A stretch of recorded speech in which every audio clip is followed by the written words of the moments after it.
ఉత్తర Korea అధ్యక్షుడు Kim Jong Un వారసురాలిగా ఆయన కూతురు కిమ్ జూయేను ఎంపిక చేసినట్లు దక్షిణ కొరియా వెల్లడించింది. కిమ్ తన కుమార్తెను దేశాధినేతగా నిర్ణయించారని దక్షిణ కొరియాకు చెందిన నిఘా సంస్థ నేషనల్ ఇంటెలిజెన్స్ సర్వీస్ ప్రకటించింది. ఈ అంశాన్ని దక్షిణ కొరియా తన దేశంలోని చట్టసభల నేతలకు తెలిపింది.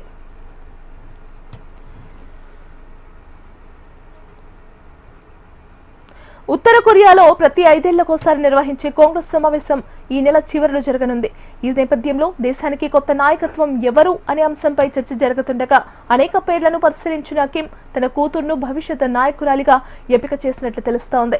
ఇప్పటికే ఆమెకు ఈ అంశంపై తగిన శిక్షణ, అవగాహన కల్పిస్తున్నారు. ఇప్పటికీ 3 తరాలుగా కిమ్ కుటుంబం చేతిలోనే ఉత్తర కొరియా నాయకత్వం కొనసాగుతోంది. దీంతో ఇకపై కూడా 4వ తరానికి నాయకత్వ బాధ్యతలు అప్పగించాలని కిమ్ భావిస్తున్నారు. దీనిలో భాగంగా తన కూతురు కిమ్ జూ ఏను ఎంపిక చేశారు.